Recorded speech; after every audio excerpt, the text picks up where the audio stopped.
आज हमारे साथ हैं मिसेस निरुपमा मलिक। ये दिल्ली में इनके हस्बैंड पुलिस ऑफिसर हैं और दिल्ली के मॉडल टाउन में ही रहती हैं। आप हमारे पास सीवियर नी जॉइंट ऑस्टियोआर्थराइटिस के लिए आई थी। जैसा कि इन्होंने बताया कि ग्रेड 4 नी जॉइंट ऑस्टियोआर्थराइटिस था।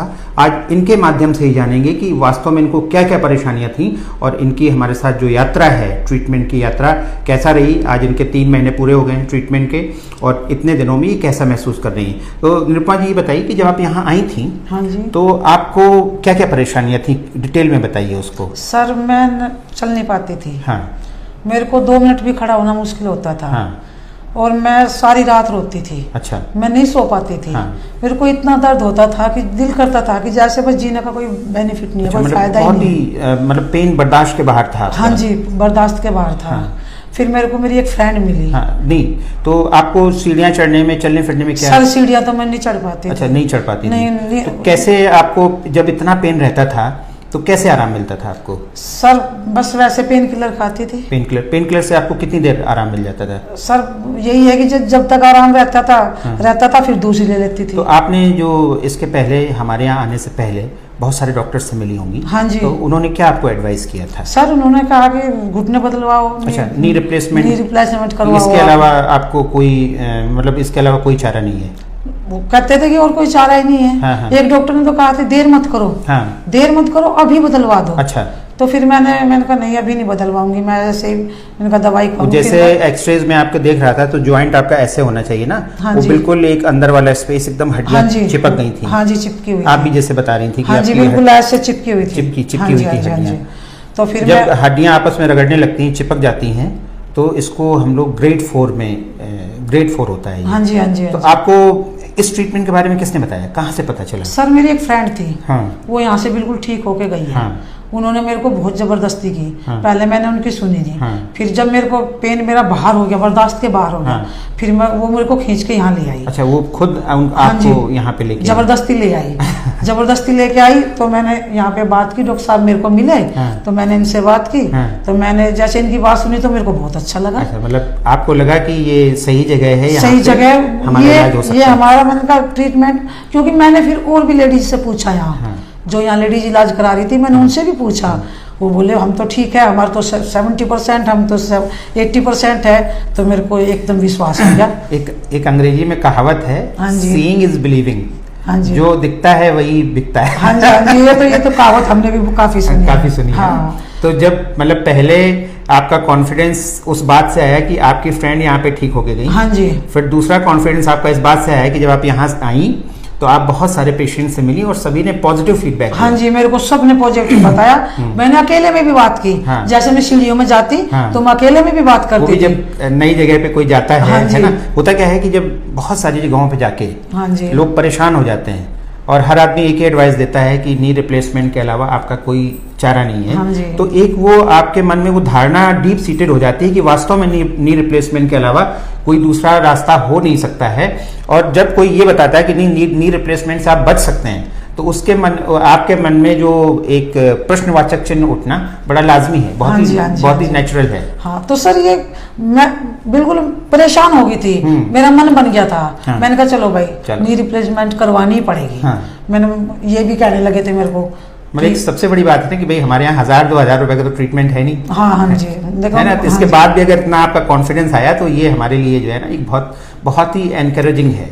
तो जब आप यहाँ आई, आपने ट्रीटमेंट लेना शुरू किया जी सर, तो कितने दिन में आपको अच्छे रिजल्ट्स मिलने शुरू हो गए कि आप कह सकती थी अब हमारे जो है जो चेंजेस हैं नी जॉइंट में या हमारा जो लाइफस्टाइल इंप्रूव हो रहा है, कितने दिन में आपने परसेप्टेबल चेंजेस देखे थे? नहीं सर, मेरे को 8-10 दिन के बाद ही मेरे को लगता था मैं ठीक हो जाऊंगी। मैं बिल्कुल पॉजिटिव हो गई थी। अच्छा, 8-10 दिन के बाद ही। 8-10 दिन में आपको क्या रिजल्ट्स आने लगे थे? सर पेन कम हो गया था मेरा। अच्छा, पेन कम हो गया था और थोड़ा मेरे को जैसे मैं चलने में थोड़ी दिक्कत थी ना, हल्का सा चलने में मेरे को महसूस होने लगा था कि मैं ठीक चल पाऊंगी। मतलब एक 8 दिन में आपका कॉन्फिडेंस बढ़ गया था मेरा कि मैं चल पाऊंगी और मैं ठीक हो जाऊंगी। अच्छा। सर मेरे को 15 दिन के बाद तो मेरे को ऐसे लगा जैसे मैं बिल्कुल ठीक हो जाऊंगी। हाँ जी। ये पता है क्यों लगा? हाँ जी, आपका जो आप मुझसे बात कर रही हैं ना, हाँ जी, जो आपका ये पॉजिटिव एटीट्यूड है, हाँ जी, हाँ जी, जो आप अपने जीवन के बारे में बड़ा सकारात्मक सोचती हैं, इस कारण से आपको ऐसा लगा। हाँ जी। 3 महीने बाद फिर जैसे डॉक्टर साहब, डॉक्टर विकास पांडे ने आपको बताया था कि 3 महीने का ट्रीटमेंट होगा, 3 महीने बाद आप अपने आप को कहाँ पाती हैं? मतलब जिस स्थिति में आप आई थी और आज आपको क्या क्या इम्प्रूवमेंट हुआ? सर मैं आपके पास खड़ी हूँ, हाँ, सवाल ही पैदा नहीं होता था कि मैं खड़ी हो जाती। मैं ऐसे खड़े होने का कोई मतलब ही नहीं है मेरा।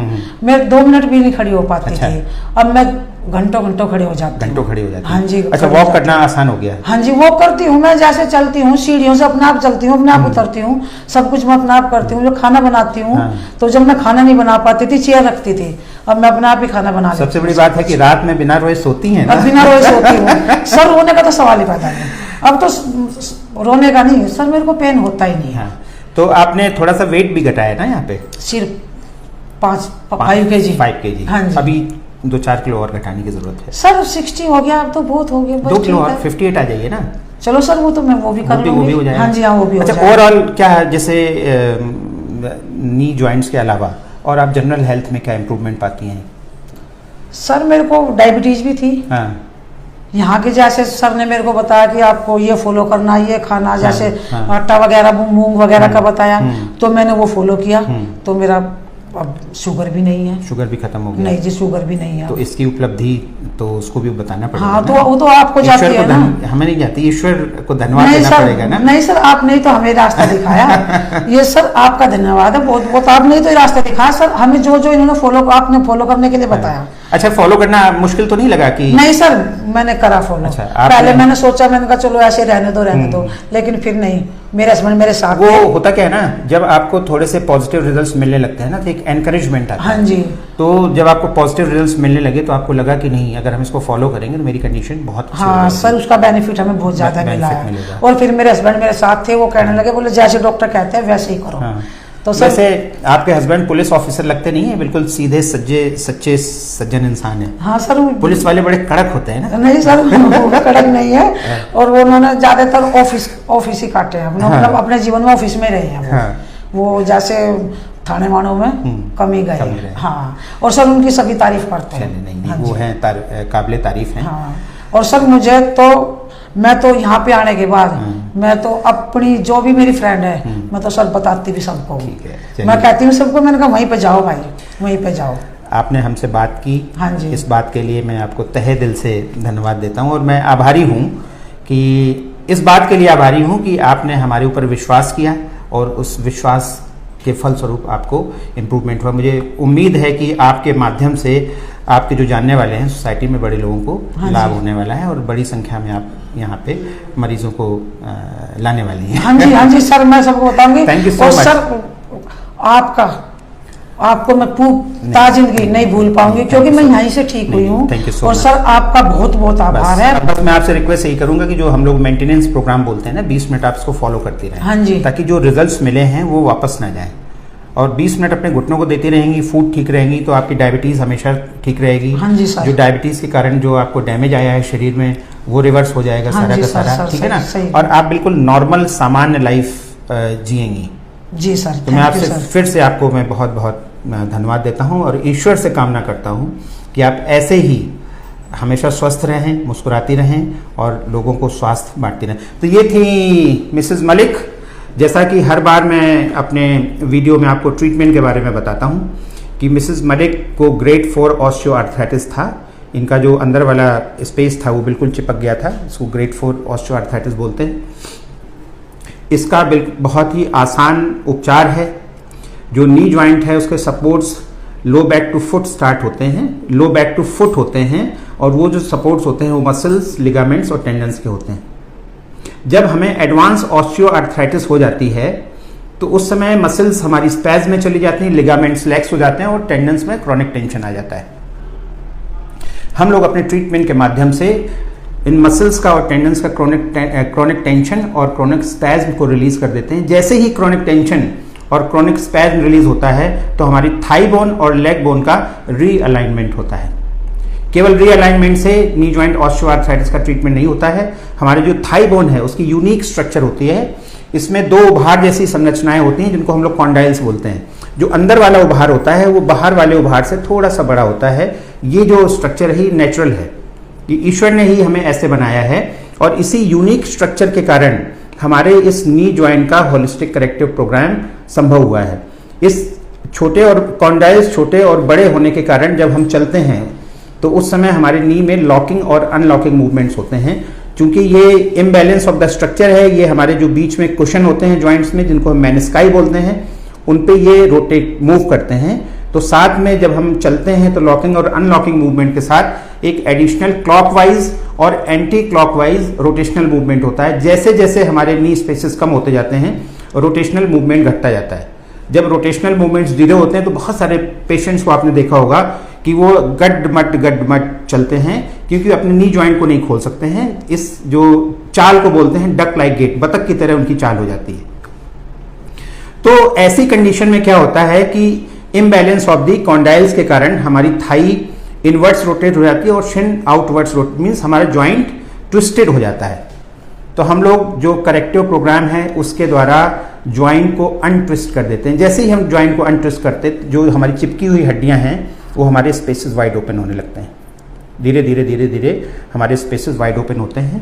जो पेन रिलीफ होता है वो होता है मसल स्पैज्म के रिलीज होने से, पेन रिलीफ होता है हमारे क्रोनिक टेंडन टेंशन के रिलीज होने से, और पेन रिलीफ होता है कि जब हमारी बोन्स ऑफ लोड हो जाती हैं उसके कारण से हमारा पेन रिलीफ होता है। पेन रिलीफ ही नहीं होता है, हमारे स्पेसेस वाइड ओपन होने से, बो लेग करेक्ट होने से पेशेंट का चलना फिरना आसान हो जाता है, सीढ़ियाँ चढ़ना उतरना आसान हो जाता है, नीचे बैठना आसान हो जाता है, और ट्रीटमेंट के बाद पेशेंट की जो लाइफस्टाइल होती है बिल्कुल एब्सोल्युटली नॉर्मल हेल्दी लाइफस्टाइल होती है। जैसा कि मिसेस मलिक ने बताया कि उनकी डायबिटीज़ भी ठीक हो गई, तो इसके लिए हम साथ में मेटाबॉलिक करेक्शन प्रोग्राम देते हैं। उसमें सिंपल कुछ फूड एलर्जेंस होते हैं उनको अवॉइड करने की सलाह देते हैं, बॉडी को डिटॉक्सिफाई करते हैं, वाइटल ऑर्गन्स के कंजेशन के लिए वाइटल ऑर्गन डिकंजेशन प्रोग्राम देते हैं, लिम्फेटिक सिस्टम को एक्टिवेट करते हैं और बॉडी के एसिड और एल्कलाइन इम्बैलेंस को करेक्ट करके पेशेंट को ऑप्टिमली नरिश करते हैं। जैसे ही ये सारी स्टेजेस से पेशेंट गुजरते हैं वैसे ही इंसुलिन सेंसिटिविटी बढ़ती है और डायबिटीज़ की दवाइयाँ कम होती हैं। साथ में जो भी डायबिटिक कॉम्प्लिकेशंस हैं वो सारे के सारे डायबिटिक कॉम्प्लिकेशंस ठीक हो जाते हैं। तो मैं मिसेस मलिक आपको फिर से बहुत बहुत धन्यवाद देता हूँ सर, और आप हमेशा स्वस्थ रहें। Thank you so much sir. धन्यवाद आपका बहुत बहुत। Thank you so much. Thank you.